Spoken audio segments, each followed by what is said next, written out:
the Yucatan Peninsula in Mexico. 8 million. They're not extinct.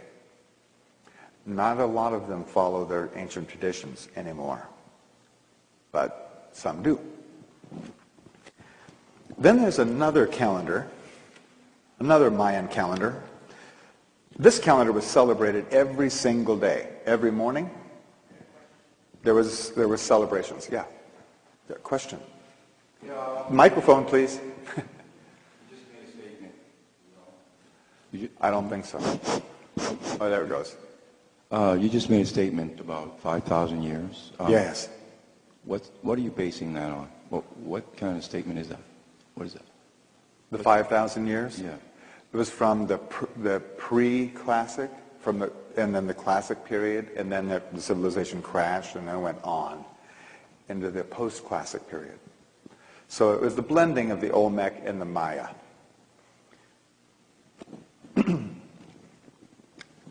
Then we have the Tune calendar. The Tune. This calendar doesn't get talked about very much. Hasn't yet been talked about very much by the archaeologists. They talked about, when you hear about the archaeologists talk about the Mayan calendar, they usually, or the Aztec calendar, they're actually talking about this Hob calendar. It's the one that they understood. This calendar was used for one purpose and one purpose only: taxes. It was the bookkeeping calendar of the Maya. They were an agrarian society, and when could they pay their taxes? When the crops came in. So this calendar was used by the city-states for administration purposes. These two calendars, this was celebrated every day by every person, and this calendar was known as the divine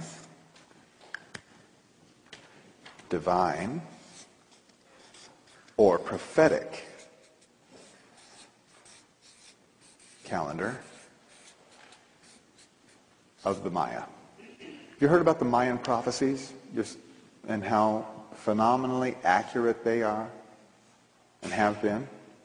This calendar, this Tune calendar, is where those prophecies were generated.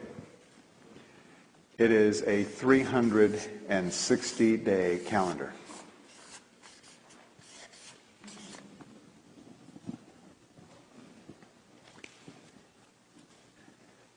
We'll be talking mostly about this calendar. I'm going to show you a graphic of how these two work together. This is the 260-day calendar. And here, see if I can do this. Not bad. This is the Zolkeen, that's the Tune, and each day on this calendar was like a tooth on a gear, like that. And there's 260 of them. And then over here, there's 360 days on that calendar. As this calendar turns in this direction, like that, it, in turn, revolves this calendar in large cycles. This one just goes around and around and around, and this one goes around in 360-day increments. Every 52 revolutions of this calendar, these two teeth match back up. It was a very special time in the Mayan civilization. To show you how seriously they took all of this, every 52 tune, they would have a celebration, a big celebration, wherein the night before, they would put out every fire and every spark in their whole entire civilization. Every bit of fire was extinguished and was relit at the temples the next morning, and then distributed by the priests to the people and by runners to the villages. And they spread fire throughout their whole civilization once again. All debts were absolved. And they started all over. That's a big commitment, don't you think? Can you imagine purposefully blacking out all the electricity throughout our entire civilization? I mean all the batteries too. No embers. Completely turning off all the electricity because of an event on your calendar. Can you imagine that? Not our civilization. We're looking at something completely differently, aren't we?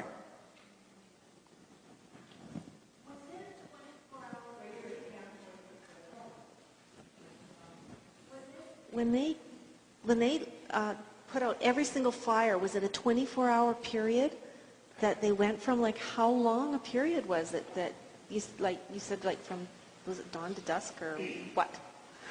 Yeah. It was put out at night and then started the next morning. Yeah, all of them were, every fire was extinguished from like noon on. They put out all the fires, so that night there was no fire. Okay?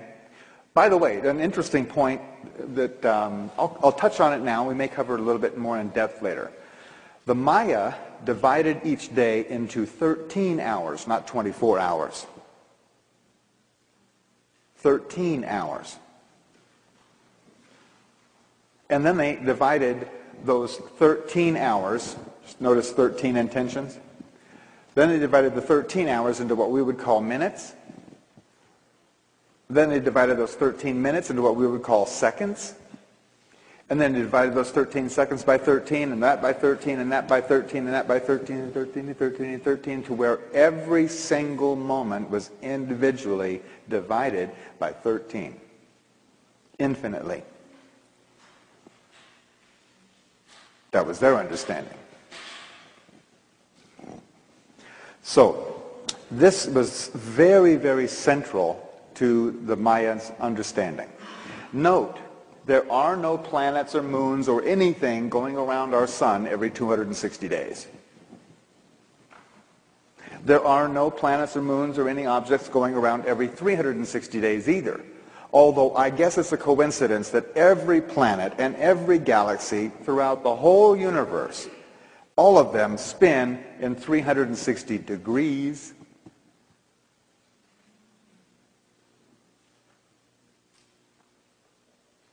Our calendar only has to do with our speck of mud going around this little speck of light we call the sun in a sea of 100 billion stars in this one galaxy out of 100 billion galaxies in the universe.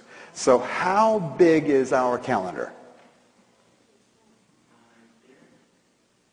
Our calendar is completely insignificant. On the other hand, these guys were looking at something a lot bigger. Now, there's a fella by the name of Carl Johan Kalaman. He's a Swedish microbiologist. For 30 years, he's worked in laboratories, looking through microscopes at smaller and smaller particles or parts of life. Okay, very exacting, meticulous work. Most of his work had to do with entomology, with pollution and its effects on the cell and how it causes diseases. That's most of his work.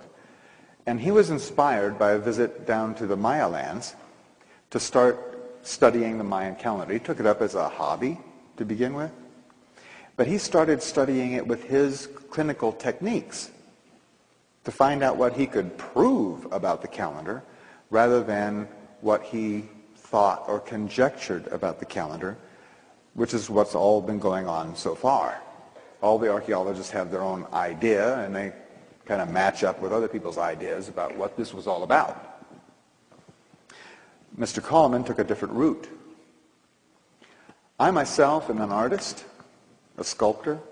I'm not an archaeologist or didn't even go to school much. I'm an artist. And I was approaching the calendar from more of a heart space or intuitive space.